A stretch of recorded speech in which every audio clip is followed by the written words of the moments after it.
¿cómo están? Bueno, vamos a continuar con la materia. El día de hoy vamos a ver un tema que es el derecho financiero y las ramas del derecho financiero. Y una de esas ramas, pues obviamente es el derecho fiscal, ¿ok? Pero vamos a conceptualizar primero lo que es el derecho financiero. Y tenemos aquí que el derecho financiero, recordemos primero que era la actividad financiera. ¿Se acuerdan que era todo el conjunto de actos y acciones que el gobierno realizaba para obtener, administrar, erogar o hacer el gasto público? ¿Se acuerdan de esas cuatro partes de la actividad financiera? Obtener los recursos, administrarlos, posteriormente la administración seguía el erogarlo, o sea, el cómo gastárselo dentro del gobierno, y cuarto, pues ayudar a la sociedad con los gastos, servicios públicos, ¿va? Entonces, en ese sentido, teniendo claro que la actividad financiera, que son todos esos conjunto de actos y acciones que lleva a cabo el gobierno para obtener los recursos, entonces el primer concepto que tenemos aquí dice que el derecho financiero pues, va a ser todo ese conjunto de normas que van a regular, como ahí claramente lo dice, la obtención, la gestión y el empleo de los medios económicos necesarios para la vida de los entes públicos. Cuando hablamos de entes, hablamos de los órganos del gobierno, las dependencias o el aparato gubernamental, ¿ok? Por lo tanto, nos dice aquí que el derecho financiero tiene como objeto normar o regular todo aquello que se relaciona jurídicamente con las finanzas del Estado. Por eso menciona aquí que es la captación y la administración de los recursos económicos estatales. Por lo tanto, desde esa perspectiva se puede decir que el derecho financiero va a ser el conjunto de normas que van a regular la actividad financiera del Estado. ¿Por qué? Porque va a regular lo que es la captación y la administración de los recursos económicos. Captarlos, administrarlos. Y administrarlos pues se refiere a cómo se los gasta, cuánto, cómo y cómo. ¿Ok? Entonces el derecho financiero es casi lo que regula toda la actividad financiera. Ahora, el derecho financiero tiene ramas y una de estas ramas es el derecho tributario, que de ahí viene el tributo. Como aquí se lo menciono, recordemos que en la época de los aztecas, la época prehispánica en nuestro país, en nuestro territorio, porque no era país todavía, obviamente, hasta la llegada de los españoles en 1519, pues los aztecas, recordemos que era el imperio dominante de Mesoamérica. Entonces todos los pueblos alrededor de ahí, los tlaxcaltecas, por ejemplo, que eran los enemigos principales de los aztecas, los tlaxcaltecas, pues estaban dominados por estos, y estos cuando triunfaban en la guerra o eran derrotados por los aztecas, pues ellos estaban obligados a tributar. Entonces el tributo, como lo pongo aquí en negrita, va a representar una obligación con el líder que los gobernaba. Entonces los tlaxcaltecas, por ejemplo, ese pueblo que estaba sometido por los aztecas, pues también tenía que pagar tributos al imperio azteca. Esos tributos al principio pues, solamente eran de manera forzosa, claramente está, y que eran impuestos a los pueblos vencidos, ¿ok? De una guerra, o como ofrendas a los dioses también.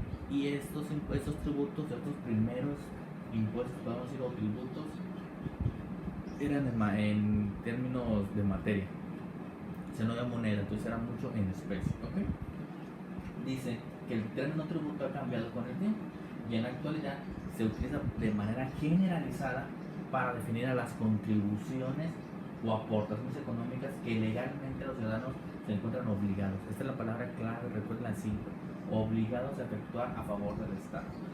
Ya vimos lo que eran las contribuciones, precisamente para definir a las contribuciones o aportaciones económicas. Contribuciones y aportaciones. ¿Y cuáles son estas cuatro? Recordemos: los impuestos, los derechos, los accesorios y las aportaciones de la seguridad social. Entonces, esos cuatro son actualmente las contribuciones, que es como un tributo. ¿Por qué? Porque el tributo es una obligación que tenemos para hacer el pago al fisco, ¿ok? Por lo tanto, para definir el derecho tributario vamos a definirlo como el conjunto de normas jurídicas que reglamentan la determinación y el pago de las contribuciones de los particulares que deben tributar para cubrir el gasto público, ¿okay? En ese caso, lo que quiero señalar es el derecho tributario a veces lo hacen similar al derecho fiscal, dicen derecho tributario fiscal, ¿ok? Pero si me preguntan, para mí el derecho tributario tiene una característica, y es que se encarga nada más de estudiar al impuesto, al tributo. ¿Me explico? no el cómo se cobra o la relación que hay con el Estado y el contribuyente, sino el derecho tributario nada más reglamenta la determinación del pago de las contribuciones, no el cómo. ¿Me explico? Cuando hablamos de determinación, se refiere a cuánto hay que pagar de impuestos. Por ejemplo, si tú tienes, como les comentaba en el audio, si tú depositas, digamos, una cantidad en efectivo y el impuesto decía, o la ley decía que si tú excedías de esa cantidad, estás obligado a pagar tanto por ciento del excedente. Entonces, esa es la determinación. Hay que determinar cuánto hay que pagar. Entonces, para mí el derecho tributario, pues solamente es el que se encarga de estudiar al tributo, lo que tiene que ver con el impuesto nada más, cómo se calcula, cómo se tiene que pagar, etc. Y el derecho fiscal, como vamos a ver adelante, se encarga de estudiar y analizar las diversas normas que regulan la relación entre el fisco, el Estado y el contribuyente. ¿Ok? En el derecho tributario nada más se estudia al impuesto. Aquí se estudia la relación que hay en virtud de la cual el Estado exige de los particulares sometidos a su autoridad o potestad soberana la entrega de determinadas prestaciones para sufragar los gastos públicos. ¿Okay? El derecho fiscal regula la relación que hay entre el gobierno y nosotros como contribuyentes para pagar. ¿Ok? ¿Por qué? Porque recordemos que el artículo 31 de la Constitución señala que estamos obligados a contribuir al gasto público. Entonces, ese artículo 31, fracción cuarta, le otorga al Estado o al gobierno esta potestad soberana. ¿De qué? De cobrarnos.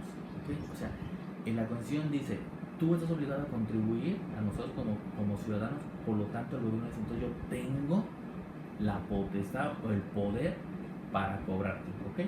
Por lo tanto, el derecho fiscal va a regular esa relación que hay en que el gobierno tiene el derecho de cobrarnos el impuesto o las contribuciones y nosotros estamos obligados a pagar esa contribución porque así lo señala la Constitución, artículo 31, fracción cuarta. Recuerda siempre, porque eso casi siempre viene en todos los exámenes que salen. ¿Ok? Por lo tanto, el derecho fiscal vamos a definirlo de otra manera como el sistema de normas jurídicas que de acuerdo con determinados principios comunes a todas ellas, regula el establecimiento, recaudación y control de los ingresos del derecho público, derivados del ejercicio de su potestad tributaria. Nuevamente esta parte, potestad tributaria, así como las relaciones entre el propio Estado y los particulares que son considerados contribuyentes. ¿Ok? Entonces, voy a resumir rápidamente. Derecho financiero se encarga de regular toda la actividad financiera, por ejemplo, todo lo que tiene que ver con la captación y la administración de los recursos que obtiene el Estado. El derecho tributario se encarga de regular todo lo concerniente al tributo, al impuesto, cómo se determina y cómo se paga. Y el derecho fiscal se encarga de estudiar la relación que hay entre el Estado y el contribuyente. Es decir, estudia esa relación de poder o de potestad soberana que tiene el Estado a partir del artículo 31, fracción cuarta de la Constitución, para cobrar nosotros los contribuyentes y nosotros como estamos obligados a pagar esa contribución. ¿Okay? Esos son los tres conceptos principales. Ahora, otras ramas del derecho financiero son derecho del crédito público. ¿Se acuerdan cuando les puse la primera semana un video sobre la actividad financiera y un video de cómo el Estado obtiene ingresos? Una de las formas de obtener ingresos, obviamente, es a través de las contribuciones o de los impuestos, apoyo de seguridad social, etc. Lo que ya hemos repetido muchísimas veces. Pero otra forma de ingresos, ¿se acuerdan que era a través de la deuda pública? Pedir préstamos. El gobierno pide préstamos para llevar a cabo obras o llevar a cabo acciones. ¿Ok? Entonces, el derecho al crédito público son normas jurídicas que reglamentan el crédito público y que se encuentran establecidas en la ley de la deuda pública. Por ejemplo, esa ley, la ley de deuda pública establece que el gobierno solamente se puede endeudar o pedir préstamos para llevar a cabo obras o acciones que tengan un beneficio social. Es decir, voy a pedir prestado para construir este hospital, voy a pedir prestado para equipar esto, para comprar patrullas, para construir carreteras. ¿Sí me explico? La deuda tiene que ser para gastos que tengan un beneficio social. Es decir, el gobierno no puede pedir prestado para pagar salarios, no puede pedir prestado para pagar, por ejemplo, aguinaldos, que muchas veces lo hacen. ¿Por qué? Porque eso no tiene, es decir, es endeudarnos nosotros, endeudar al pueblo, perdón, porque recordemos que nosotros pagamos las deudas con los impuestos, es endeudarnos nosotros para pagar salarios. Entonces, de nada nos sirve que tengamos deuda para tirarlo a la basura, digamos. Si no te alcanza a ti el dinero para pagar aguinaldos o salarios, es porque estás administrando mal el dinero, estamos de acuerdo, ¿no? Entonces, tú no puedes endeudarte para subsanar un error de administración pública. Entonces, la deuda pública, recuerdo siempre, tiene como que esa característica, tienen ese puntito que les pide que tiene que ser para obras de impacto social, ¿ok? Y eso viene en la ley, ahí viene la ley específica de cómo se administra la deuda pública.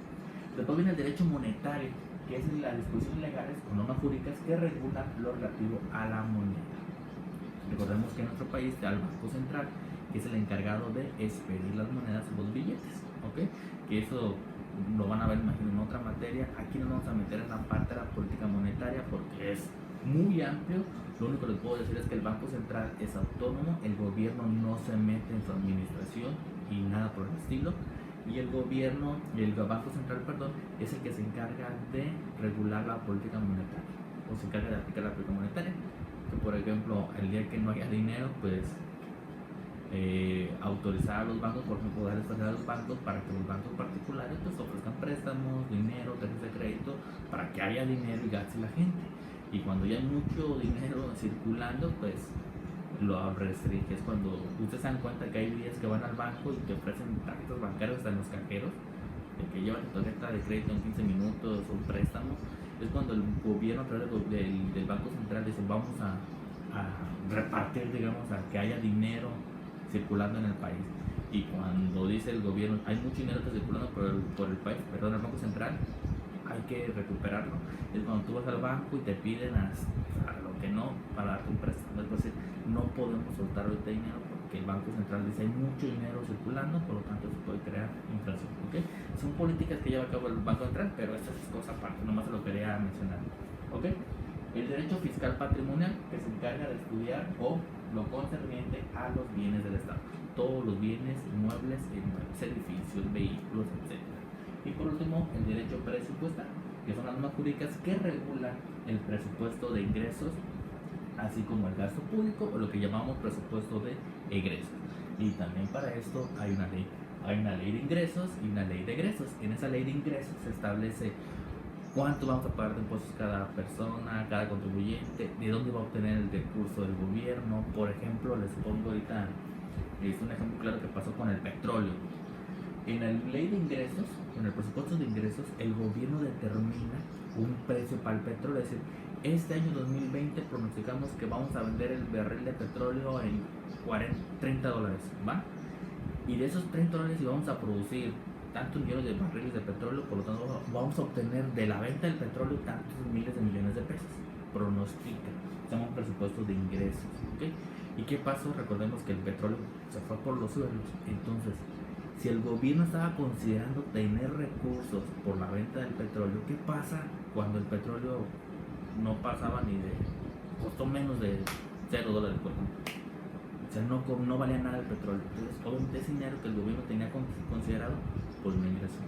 Se imagina todo lo que tuvo que hacer o tiene que hacer el gobierno cuando dice no obtuvo el dinero que yo pensaba obtener, porque después tiene el gasto público. Y tú en el presupuesto de gastos públicos, en la ley de gasto público, la ley del presupuesto de gasto público, pues obviamente dice, me voy a gastar tanto en esto, porque estoy considerando obtener el dinero de esto. Imagínense, no tengo el dinero, ¿cómo lo voy a hacer? Eso es administrar, saber administrar. Entonces, gobernar no nomás es hablar bonito, es saber administrar los recursos, ¿ok? Entonces, con esto terminamos lo que son los conceptos principales del derecho de la materia para que vayamos avanzando, ¿va? Entonces, se los voy a subir a la plataforma, esa diapositiva los voy a subir a la plataforma para que las tengan y la revisen. Y al rato les subo la tarea, ¿va? Saludos, chicos.